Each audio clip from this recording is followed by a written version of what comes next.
ഇതിലിപ്പോൾ ഏജ് ഒരു ഘടകമാണല്ലോ. അപ്പോൾ അതൊരു നല്ല എഫിഷ്യൻ്റായിട്ടുള്ള ഏറ്റവും എഫിഷ്യൻ്റായിട്ടൊരു ഡ്രൈവറുടെ ഏജാണ് 30-31 വയസ്സ്. നല്ല അയാളെക്കുറിച്ച് ഞാൻ അന്വേഷിച്ചു, മരിച്ച മിഥിലേഷിനെ കുറിച്ച്. വളരെ സോബറായിട്ടുള്ളൊരു വ്യക്തിയാണ്. അങ്ങനെ മദ്യപിച്ച് നടപടിക്കോ ഒന്നും വിധേയനായിട്ടില്ല. അപ്പം അതുകൊണ്ട് അതൊക്കെയാണ് പരിചയസമ്പന്നതയുടെ. ഇനി പരിചയസമ്പന്നനായിട്ട് മാത്രം സർവീസ് ഉണ്ടായതുകൊണ്ട് മാത്രം കാര്യമില്ല. അവരുടെ ക്യാരക്ടർ, അവരുടെ ഈ തരത്തിലുള്ള നടപടികൾ ഉണ്ടായിട്ടുണ്ടോ, അവരുടെ ശിക്ഷണ നടപടി ഉണ്ടായിട്ടുണ്ടോ അന്വേഷിച്ചപ്പോൾ ഒന്നുമില്ല. നല്ലൊരു ഡ്രൈവറാണ്. ഇതിലൊരു സാധാരണ നടക്കുന്നത് ഡിപ്പോയിൽ എങ്ങനെയാണെന്ന് വെച്ചാൽ സ്ഥിരം ഡ്രൈവർമാർ താമരശ്ശേരി റൂട്ട് പോകും, വയനാട് റൂട്ട് പോകും. ഈ എംപാനൽ ഡ്രൈവർമാരെ ഈ ഉറക്കമൊഴിച്ച് ദീർഘദൂര യാത്രയ്ക്ക് വിടുന്ന ഒരു പരിപാടി KSRTC നടക്കുന്നുണ്ട്. ധർമ്മടം പറഞ്ഞതിൽ പരിശോധിക്കേണ്ട ഒരു കാര്യമാണത്. അത് തീർച്ചയായിട്ടും ഇവരെ അടിച്ചേൽപ്പിക്കുന്ന ഒരിക്കലും പാടില്ല. പക്ഷേ ഈ പറഞ്ഞ പോലെ സ്ഥിരം ഡ്രൈവർമാർ, എഫിഷ്യൻ്റ് ആളുകൾ, പക്ഷേ അവരും റിട്ടയർമെൻറ്റിൻ്റെ അടുത്തേക്കൊക്കെ എത്തുന്ന ആളുകൾ, അവർക്കും പല കണ്ണിൻ്റെയൊക്കെ പ്രോബ്ലങ്ങളുണ്ട്. ഇത് വല്ലാത്തൊരു പണിയല്ലേ ഈ വണ്ടി രാത്രി ഓടിക്കുക എന്നുള്ളത്. അപ്പോൾ അതുകൊണ്ട് ഐസൈറ്റ് ഒരു പ്രധാന കാര്യമാണ്. അപ്പോൾ അതിൽ ഈ ഏജ് വെച്ച് നോക്കുമ്പോൾ ഏറ്റവും എഫിഷ്യൻ്റായിട്ടൊരു ഏജാണ് 31 വയസ്സ്. ഐസൈറ്റിനോ അല്ലെങ്കിൽ പ്രഷർ, ഹൈപ്പർ ടെൻഷൻ, ചിലർക്ക് പലതരത്തിലുള്ള മരുന്ന് കഴിക്കുന്ന ആളുകളുണ്ട്. അപ്പോൾ അതുകൊണ്ട് പെർമനൻ്റ് ടെമ്പററി എന്നുള്ളതിനേക്കാളും ഏറ്റവും നല്ല എഫിഷ്യൻ്റ് ആയിട്ടുള്ള ഒരു ഡ്രൈവിംഗ് എക്സ്പീരിയൻസ് ഉള്ള ആളെന്നാണ് കുറച്ചും കൂടെ നമുക്ക് സേഫ്റ്റിക്ക് നല്ലത്. അല്ല, ഇപ്പോൾ നമ്മൾ റിട്ടയർ ചെയ്യാൻ പോകുന്ന ആളാണ്, ഏറ്റവും സീനിയർ ആയിട്ടുള്ള ആൾ, അദ്ദേഹം ബാംഗ്ലൂർക്ക് പോട്ടെ എന്ന് പറഞ്ഞാൽ അദ്ദേഹം ചിലപ്പോൾ ഹൈപ്പർ ടെൻഷൻ്റെ മരുന്ന് കഴിക്കുന്ന ഒരു വ്യക്തിയായിരിക്കും. അപ്പോൾ അതുകൊണ്ട് അരോഗദൃഢഗാത്രരായിട്ടുള്ള ആളുകളാണ് എപ്പോഴും വണ്ടി ഓടിക്കാൻ നല്ലത്. അവർ പെർമനൻ്റ് ആയാലും ടെമ്പററി ആയാലും. നമുക്ക് ഈ വിഷയത്തിൽ അവസാനിപ്പിക്കാൻ തോന്നും.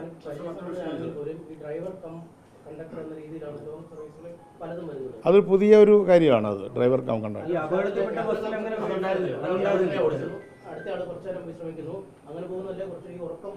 അല്ല, അതിപ്പോൾ അടുത്ത കാലത്ത് വന്ന ഒരു കാര്യമാണ്. എന്ന് പറഞ്ഞാൽ 2-3-4 കൊല്ലമായിട്ടാണ്. നല്ല മാതൃകയാണത്. നല്ല മാതൃകയാണ്. അതിൽ പറയാം, അതിലിപ്പോൾ എല്ലാ കണ്ടക്ടർമാർക്കും ഡ്രൈവിംഗ് പഠിക്കാൻ പറ്റില്ല. നമ്മൾ മനസ്സിലാക്കണം. ഞാൻ പറഞ്ഞോട്ടെ, നമ്മളതൊക്കെ അതിൻ്റെ പ്രാക്ടിക്കൽ ഇതിൽ നോക്കുമ്പോൾ എല്ലാ കണ്ടക്ടർമാരോടും ഡ്രൈവിംഗ് പഠിക്കാൻ പറഞ്ഞാൽ, ഈ ഡ്രൈവിംഗ് എന്ന് പറഞ്ഞാൽ ഒരു ചെറിയ വിഷയമല്ല. അവർ ഡ്രൈവ് ചെയ്യുന്ന അത്ര കറക്റ്റ് ആവണമെന്നില്ല. അപ്പോൾ അതിന് എഫിഷ്യൻ്റായിട്ടുള്ള ആൾക്കാർ വേണം. എഫിഷ്യൻസിയും അതിനുള്ള തയ്യാറും. ഒരു വലിയ വാഹനം കണ്ടക്ടറുടെ ജോലി ചെയ്യുന്നതും ഡ്രൈവറുടെ ജോലി ചെയ്യുന്നതും പോലെ അജഗജാന്തരമുണ്ട് അല്ലേ. അപ്പോൾ അതിന് തയ്യാറായ ആളുകളിൽ നിങ്ങൾ ഈ പറഞ്ഞ പ്രപ്പോസൽ നല്ലതാണ്. അപ്പോൾ കണ്ടക്ടർമാരിൽ നല്ല ഡ്രൈവിംഗ് എക്സ്പീരിയൻസ് ഉള്ള അല്ലെങ്കിൽ ഡ്രൈവിംഗ് താല്പര്യമുള്ളവരെ നോക്കാം. ഇനി പുതുതായിട്ട് ആളുകൾ എടുക്കുമ്പോൾ ഈ മൾട്ടി ടാസ്ക് ചെയ്യുന്ന കണ്ടക്ടറെ എടുക്കുന്ന സമയത്ത് ഡ്രൈവിങ്ങും കൂടെ ഹെവി ലൈസൻസ് കൂടെ എടുക്കണമെന്ന് പറയുന്നത് യുക്തിസഹമാണ്. അല്ലാതെ ഇപ്പോൾ ഉള്ള കണ്ടക്ടർമാരെ ഡ്രൈവർമാരായി കൺവേർട്ട് ചെയ്ത് ലോങ് ട്രിപ്പിലൊക്കെ വിടുന്നത് എനിക്ക് അത്ര നമുക്ക് ഈ വിഷയം നമുക്ക് തീർക്കാൻ തോന്നും. ഇതൊരു താൽക്കാലിക ജീവനക്കാരന്റെ അപകടത്തിൽ മരിച്ചാൽ ആ കുടുംബം അനാഥമാണ്. ഈ 10 ലക്ഷം രൂപ അവന്റെ കുട്ടിയെ പഠിപ്പിക്കാൻ പോലും കഴിയില്ല. അതിലധികം കിട്ടും. ധർമ്മടം നോയിക്കോളൂ.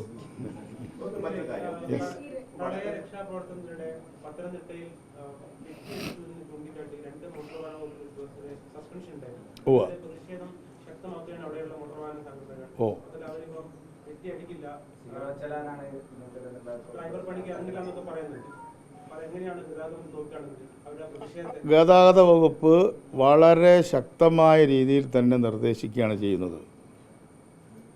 അധികാരം കൃത്യമായിട്ട് ഉപയോഗിക്കാവുള്ളൂ. അധികാരം എന്തും ചെയ്യാനുള്ളതല്ല. അവിടുത്തെ MP-മാരും MLA-മാരും അസാധാരണമായൊരു പ്രളയമല്ലേ പത്തനംതിട്ടയിലുണ്ടായത്. അതിനെ നേരിടാനായിട്ട് ഓഫ് റോഡ് വണ്ടികളോട് വരാൻ അഭ്യർത്ഥിച്ചു. ഓഫ് റോഡ് വണ്ടികൾ എന്ന് പറഞ്ഞാൽ നിങ്ങൾക്കറിയാമല്ലോ, വലിയ ടയറും പിന്നെ ക്ലിയറൻസ് കൂടുതലുള്ള വണ്ടികളാണ് ഉദ്ദേശിക്കുന്നത്. അപ്പോൾ അതിന് മുകളിൽ ലൈറ്റും കാര്യങ്ങളൊക്കെ ആവശ്യത്തിലധികം വെച്ചതൊക്കെ ഉണ്ടായിരിക്കാം. അപ്പോൾ അങ്ങനെ ഈ ആഹ്വാനം അനുസരിച്ച് ഇത് ഉണ്ടാക്കുക എന്നുള്ളത് ചിലതിനൊരു കൗതുകമായിട്ട് ചെയ്യുന്ന ആൾക്കാരും ഉണ്ടല്ലോ. അവരിറങ്ങി വന്നു. ഇനി അങ്ങനെ ഇറങ്ങി വന്ന ഒരു ഡ്രൈവർ, അൽമീനിൻ ഒരു വണ്ടിയുടെ ആൾ, ഞാൻ രക്ഷാപ്രവർത്തനത്തിന് വന്നു എന്ന് പറഞ്ഞാൽ ആ ഒരു തവണ അയാളെ വെറുതെ വിടണ്ടേ? അയാൾ ആക്സിഡൻ്റൊന്നും ഉണ്ടാക്കിയിട്ടില്ല. അയാൾ യാതൊരു തരത്തിലുള്ള ഒരു എന്താ പറയുക ട്രാഫിക് പ്രോബ്ലംസ് ഉണ്ടാക്കിയിട്ടില്ല.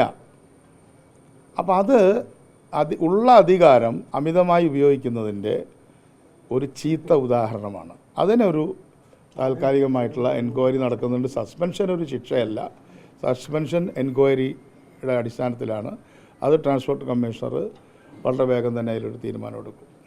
മറ്റൊരു വിഷയം, ഈ PM ശ്രീ പദ്ധതി നടപ്പിലാക്കുന്നതുമായി ബന്ധപ്പെട്ടപ്പോഴും അനിശ്ചിതത്വമുണ്ട് ഈ സർക്കാർ. ലീഗ് സംസ്ഥാന അധ്യക്ഷൻ സാദിഖിൽ തന്നെ കഴിഞ്ഞ പിന്മാറുമെന്നാണ് പറഞ്ഞത്. എന്താണ് സർക്കാരിൻ്റെ ഇപ്പോഴത്തെ നിലപാട്? സർക്കാരിൻ്റെ അത്തരം കാര്യങ്ങളെല്ലാം വിദ്യാഭ്യാസ മന്ത്രിയോട് ചോദിച്ച് നിങ്ങൾ മനസ്സിലാക്കുന്നതാണ് അതിൻ്റെ ഉചിതം. ഞാൻ എൻ്റെ വകുപ്പിനെ കുറിച്ച് ഒതുങ്ങിയതെന്ന് പറഞ്ഞാൽ മതിയല്ലോ. പൊതുവിൽ രാഷ്ട്രീയം അതെ അല്ല, പൊതുവിൽ നമുക്കൊരു കൂട്ടുത്തരവാദിത്വവും നമുക്ക് രാഷ്ട്രീയമായിട്ട് നമ്മൾ UDF അല്ലേ. PM ശ്രീ എന്ന് പറയുന്നത് സൈൻ ചെയ്തത് ഇടതുപക്ഷ ജനാധിപത്യ മുന്നണി ഗവൺമെൻറ്റിൻ്റെ മന്ത്രിസഭയിൽ ഒരു വലിയ മന്ത്രിസഭാ ക്രൈസിസ് ഉണ്ടാക്കിയൊരു വിഷയമാണ്. പൊളിറ്റിക്കൽ ക്രൈസിസ് ഉണ്ടായി. CPM-ഉം CPI-യും തമ്മിൽ ഒരു വലിയ ഒരു മന്ത്രിസഭാ കുഴപ്പത്തിലേക്ക് അവരിനി മന്ത്രിസഭയിൽ നിന്ന് വിട്ടുപോകുമോ എന്നടക്കം സംശയിക്കുന്ന തരത്തിൽ അവരുടെ ഒന്നാമത്തെ ഘടകകക്ഷിയായ CPI ഇരുട്ടിൽ നിർത്തിക്കൊണ്ടാണ് പിണറായി വിജയൻ ഗവൺമെൻറ് PM ശ്രീയിൽ ഒപ്പിട്ടത് എന്നുള്ളത് നമുക്കെല്ലാവർക്കും അറിയാം. അത് പ്രതിപക്ഷത്തോട് പറയേണ്ട, അസംബ്ലിയോട് പറയേണ്ട, ക്യാബിനറ്റ് പ്രാക്ടീസ് അനുസരിച്ച് ക്യാബിനറ്റിനോട് പോലും പറഞ്ഞില്ല. ക്യാബിനറ്റിലെ 4 മന്ത്രിമാർ അതറിഞ്ഞില്ല എന്നുള്ള വിവരം GR അനിൽ നമ്മുടെ ബിനോയ് വിശ്വത്തോടൊപ്പം ചേർന്ന് പത്രസമ്മേളനം നടത്തി. വാസ്തവത്തിൽ ഇപ്പം നിങ്ങൾ കൂട്ടുത്തരവാദിത്വത്തെക്കുറിച്ച് പറഞ്ഞല്ലോ, GR അനിലെന്ന് രാജിവെക്കണ്ടേ? CPI മെമ്പർമാർ മന്ത്രിസഭയിൽ നിന്ന് രാജിവെക്കണ്ടേ? ഞാൻ പറഞ്ഞോട്ടെ. അപ്പോൾ അതുകൊണ്ട് PM ശ്രീ എന്ന് പറയുന്നത് കേന്ദ്ര ഗവൺമെൻറ്റിൻ്റെ വളരെ തെറ്റായിട്ടുള്ള ഒരാശയമാണ്. പൈസ കൊടുക്കുന്നതല്ല, അവരുടെ സിലബസുകൾ, അവരുടെ ആശയങ്ങൾ ഇന്ത്യയിലെമ്പാടും അടിച്ചേൽപ്പിക്കുന്നതിന് വേണ്ടി നടത്തുന്ന ഒരു പരിശ്രമമാണെന്നുള്ള കാര്യത്തിൽ ഞങ്ങൾക്ക് ആർക്കും സംശയമില്ല. പക്ഷേ ഇത് സൈൻ ചെയ്തത് ഞങ്ങളല്ല. അപ്പം അല്ല, അതെ, പറഞ്ഞോട്ടെ. അപ്പോൾ അതിനെക്കുറിച്ച് ഒരു സബ് കമ്മിറ്റി വന്നല്ലോ, ഒരു ക്യാബിനറ്റ് സബ് കമ്മിറ്റി വന്നല്ലോ. അവർ പറയട്ടെ, അതിനുശേഷം നമുക്ക് സംസാരിക്കാം, ക്യാബിനറ്റിൽ ചർച്ച ചെയ്യുള്ളൂ. അപ്പോൾ അത് ഞങ്ങൾ മനസ്സിലാക്കിക്കൊണ്ട് PM ശ്രീയുടെ ആപത്തും കോൺഗ്രസിൻ്റെ AICCയുടെ അഭിപ്രായം അതാണല്ലോ. കോൺഗ്രസ് പാർട്ടിയാണല്ലോ നമ്മളെ നയിക്കുന്നത്. കോൺഗ്രസ് ഒരു ഘടകകക്ഷിയല്ലോ, നേതൃകക്ഷിയല്ലേ. അപ്പോൾ ആ നേതൃകക്ഷിയാണെങ്കിലും അതേപോലെ തന്നെ മുസ്ലിം ലീഗാണെങ്കിലും ഞങ്ങളാണെങ്കിലും ആരാണെങ്കിലും കേന്ദ്ര ഗവൺമെൻറ്റിൻ്റെ PM ശ്രീ പോലുള്ള നീക്കങ്ങളോട് ഞങ്ങൾക്ക് യോജിപ്പില്ല. പക്ഷേ ഗവൺമെൻറ് ഒരു തുടർച്ചയായതുകൊണ്ട് ഗവൺമെൻറ് സൈൻ ചെയ്തു. ആ സൈൻ ചെയ്ത കാര്യം എന്താണ് ചെയ്യേണ്ടതെന്ന് അന്വേഷിക്കാൻ ക്യാബിനറ്റ് ഒരു സബ് കമ്മിറ്റിയെ വെച്ചു. ആ സബ് കമ്മിറ്റി ചർച്ച ചെയ്തുകൊണ്ടിരിക്കുക, അല്ലെങ്കിൽ നടന്നുകൊണ്ടിരിക്കുക. അതിനുശേഷം ഞാൻ പറയേണ്ട ആവശ്യമില്ല. അപ്പോൾ എല്ലാവർക്കും എല്ലാം മനസ്സിലാവും.